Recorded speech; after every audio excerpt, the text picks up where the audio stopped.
Hola a todos. Como les mencioné, es mi intención el día de hoy hablarles de lo referente a la aceptación y a la continuidad de clientes, tema contenido en la NIA 210. ¿Por qué se me hace importante? Yo les decía que realmente las normas internacionales de aseguramiento o de auditoría tienen objetivos o propósitos simples.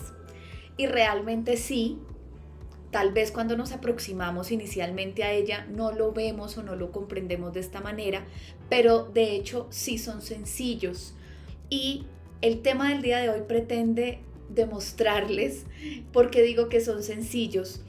Y si algo me motivó a hacer este video es que se ha vuelto muy frecuente en las charlas o en las conversaciones, en las capacitaciones en las cuales participo, escuchar a colegas decirme: Luz, es que el cliente no entiende que yo no puedo hacer ciertas actividades dentro de la compañía, o de pronto mi cliente no comprende que no es responsabilidad mía la preparación de los estados financieros, o Luz, sale una norma en el cliente y él cree que soy yo quien debe implementarla dentro de la compañía, o Luz, acepté a un cliente y después de hacer algunos trabajos con este cliente me di cuenta que me metí en un problema. Es un cliente que tiene una serie de situaciones que no son convenientes y yo ya estoy aquí adentro. ¿Qué hago?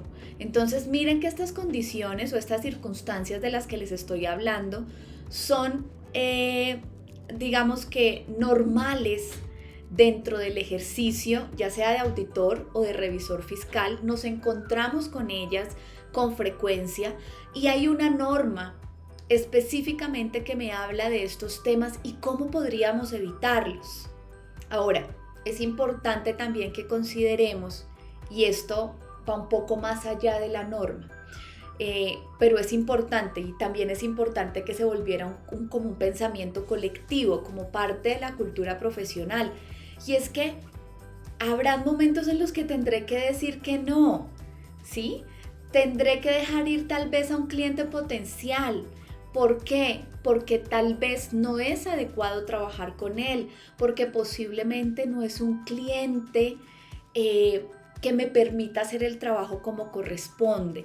Si nosotros no comprendemos esto que les acabo de mencionar, no entendemos que es necesario que esto suceda, pues van a pasar dos cosas. La primera es que en muchas ocasiones no va a ser posible que yo aplique esta norma, porque son repetidas las ocasiones en que ella me dice: mire, si usted tiene amenazas que no puede corregir, que no puede mitigar, a las que no les puede usted establecer una salvaguarda, tal vez tendrá que irse de ese encargo o no aceptar ese encargo. Si usted, por ejemplo, tiene limitación en el alcance, igualmente, si usted hizo un estudio del cliente y hay dudas de que el cliente de pronto sea correcto o íntegro, usted tendrá que decir que no. Entonces, esa es una de las cosas. No vamos a cumplir la norma. Y lo otro es que vamos a seguir como profesión en ese círculo vicioso de que siempre habrá alguien más que está dispuesto a hacer ese trabajo, ¿sí? Ese trabajo más barato, ese trabajo con los riesgos, ese trabajo con un cliente que no es conveniente, y ninguna de las dos cosas nos conviene como profesionales. Habiendo terminado lo trascendental, vamos a dar inicio para cumplir con el objetivo que tengo en este video. Bueno, entonces, para comenzar, quiero hacerles énfasis en dos cosas. Cuando ustedes comienzan a leer la NIA 210, y por eso les hago énfasis y les voy a hacer referencia a la norma, porque miren, este juicio profesional que me he formado y por el cual, digamos que siento que puedo hablarles del tema, lo he ido forjando durante varios años de trabajo. Sin embargo, es necesario que cada uno de ustedes se forje ese juicio profesional. Así que los invito a que lean la norma. Hay dos cosas importantes que ustedes encuentran cuando inicia esta norma. Y es que ella tiene un alcance, y no solamente la 210. Me refiero a toda la norma de aseguramiento. Tiene un alcance, tiene un objetivo y tiene unos requerimientos, pero me voy a enfocar en el alcance. Me dice, el alcance de la NIA 210 es acordar los términos del encargo, lo que requiere determinar si ocurren ciertas condiciones previas a la auditoría cuya responsabilidad corresponde a la dirección. ¿Eso qué quiere decir?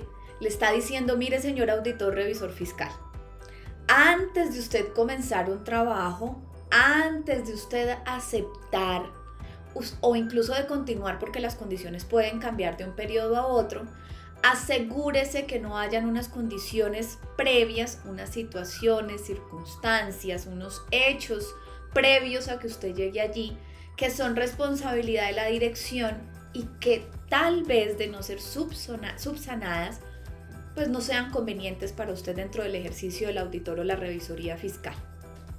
Ese es el primer punto. El segundo punto es el objetivo que tiene esta norma. Entonces se los estoy leyendo casi que literal para que yo no vaya a tener alguna imprecisión, porque no es mi intención. La otra me habla del objetivo y me dice, mire, el objetivo de un auditor es aceptar o continuar con un encargo de auditoría únicamente bajo la premisa de que la auditoría se va a realizar primero si existen las condiciones previas adecuadas para que yo arranque un trabajo y segundo, que haya un acuerdo entre las partes, auditor, revisor fiscal y dirección, de cuáles son esos términos del encargo. Entonces, cuando estamos hablando de términos del encargo, se refiere a las responsabilidades, ¿sí? Responsabilidades del auditor o revisor fiscal, responsabilidades de la dirección, responsabilidades en relación con la preparación de los estados financieros y el entendimiento de en cuál marco de referencia contable vamos a trabajar. Entonces miren que es supremamente importante esto que les estoy mencionando, porque si yo amarro este objetivo que tiene la NIA 210 con las situaciones que yo les mencionaba, suelo escuchar en las capacitaciones, miren, aquí está el problema y aquí está la solución, si usted quiere aceptarla como una metodología de trabajo. Entonces vamos a tratar entonces, de acuerdo con mi experiencia, de qué deberíamos hacer, qué cosas podemos comenzar a implementar dentro de nuestros procesos de aceptación y de continuidad de clientes para que yo no me encuentre ya metida en el problema, sino que realmente me pueda anticipar a este tipo de situaciones que van a permitir que ese trabajo, que en últimas es mi propósito, se lleve de manera adecuada. Entonces, comencemos a hablar de cómo puedo yo identificar ciertas situaciones o condiciones previas de manera oportuna. Claramente yo tengo que conocer a ese cliente potencial antes de emitir una propuesta, antes de aceptar ser su revisor fiscal o su auditor. Entonces, ustedes me dirán, eso es imposible, porque es que a mí me contactan, me piden una propuesta, yo mando una propuesta. Y yo les diría, no es imposible. Miren, cada recomendación que yo les doy, y en especial que les voy a dar en este video, se las doy porque la practico, ¿sí? Y eso, digamos que es lo que soporta mis palabras, y es que lo hemos hecho en nuestra firma. Así que, ¿cómo puedo darme la oportunidad a mí e incluso al cliente de que nos conozcamos previamente? Pídale una reunión, por ejemplo.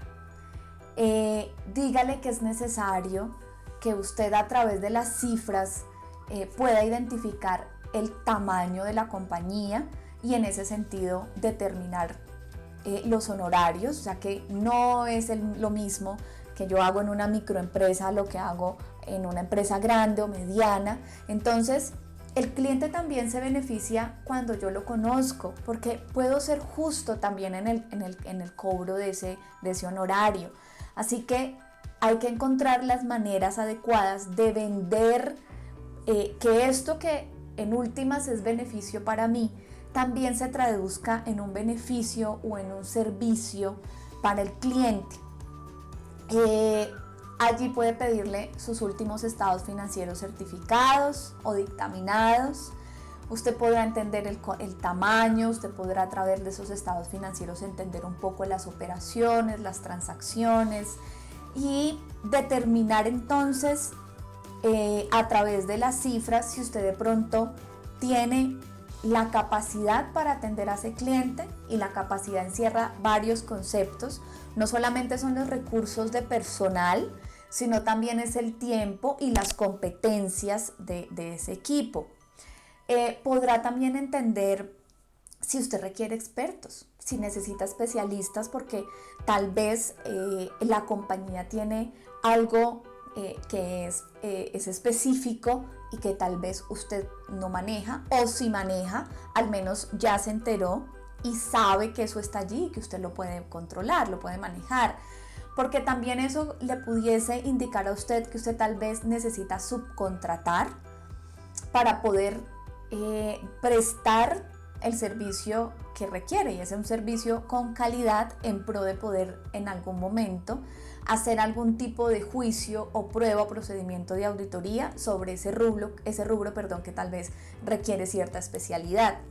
Ahora, cuando usted lo contactan, usted ya tiene de pronto el nombre de esa compañía. Haga búsquedas sobre esa persona jurídica e incluso trate de llegar a sus socios. Consúltelo en las bases que hay propias para entender si de pronto hay alguna situación que pueda afectar la reputación de los clientes o de su cuerpo societario. ¿Qué más tenemos que tener en cuenta? Analiza en esa reunión de conocimiento también si usted tiene problemas de independencia o si de pronto hay algún conflicto de interés. Y eso pensando propiamente en ese primer contacto con el cliente. Más adelantito les voy a hablar de la continuidad, que finalmente toca estos mismos aspectos más otros puntuales que pudieron haber cambiado. Habiendo dicho lo anterior, existen maneras de que nosotros nos hagamos un concepto previo de ese cliente potencial. Y digamos que basado en la experiencia uno diría que sigue de acá. Ahora sí usted puede elaborar una propuesta particular, propia para esa compañía, porque nada más peligroso, queridos colegas, que trabajar con propuestas estándares. No solamente es peligroso para usted, sino también para su cliente, sino también para ese proceso o análisis que puede hacer el cliente sobre usted y sobre su trabajo. Entonces, ya está usted en capacidad de determinar una propuesta, de que ella en algún momento sea aceptada y sopórtela con un contrato. Pienso que puede ser una recomendación máxima, porque en ese contrato puede incluir cláusulas o situaciones particulares de las que nos habla propiamente la norma, por ejemplo, todo lo que tiene que ver con confidencialidad de la información. Pasemos ahora a lo otro importante según el objetivo que tiene esta norma, y es que todos, es decir, las partes, tienen que estar de acuerdo con esos términos del encargo. El primer gran inconveniente es que en muchas ocasiones el cliente no entiende qué es lo que nosotros hacemos y nosotros tampoco se lo explicamos. Esto es como dejar las reglas del juego claras. El cliente tiene que entender cuáles son mis responsabilidades, cuál es el alcance de una auditoría. Yo tengo que tratar de explicarle incluso ese concepto de seguridad razonable. Él tiene que entender que yo hago muestreos y lo que implica hacer un muestreo en una auditoría. Hay una serie de cosas que deben quedar claro desde el inicio de esta relación que voy a empezar a entablar con los clientes. Y es con ese acuerdo, ¿sí?, con el que yo puedo decir, doy el siguiente paso. Es decir, si el cliente no está de acuerdo que el control interno no es responsabilidad mía, pues yo no puedo aceptar ese cliente. Si el cliente no comprende que la responsabilidad de los estados financieros es de él, ¿sí? Y su preparación, pues yo tampoco puedo tener ese cliente como cliente, porque claramente voy a tener un problema al final del año cuando tengamos que emitir estados financieros, si es que no requiere una frecuencia anterior la emisión de esos estados financieros. Entonces miren, casi para concluir, que aceptar a un cliente evita situaciones a futuro que pueden llegar a ser un riesgo o un problema o convertirse en una dificultad para uno como auditor o como revisor fiscal. Ahora, ¿qué pasa con la parte de continuidad? Si yo ya acepté ese cliente habiendo hecho este trabajo inicial, pues yo tengo que repasar si esas condiciones, esos objetivos que tiene esta norma se siguen cumpliendo. Es decir, ha sido claro, no solamente cuando el señor me aceptó, sino en cómo se ha transcurrido este servicio, de cuáles son las responsabilidades. ¿Será que de pronto la compañía tuvo algún cambio en su tamaño, en su negocio, una reestructuración, cualquier situación que haga que de pronto ese cliente ya no es el mismo que yo acepté hace algún tiempo o el año pasado, y sigo yo estando en la capacidad de atenderlo? ¿Será que el cliente ha tenido alguna situación particular que pueda poner en duda su reputación, o de pronto producto de las auditorías encontró una situación que pudiese llegar a ser delicada? ¿Será que el cliente noto o percibo que puede seguir pagando el honorario de mis servicios, o estoy viendo una dificultad en este sentido? Todas estas preguntas son necesarias y son las que debemos aplicar cuando estamos hablando de continuidad de clientes.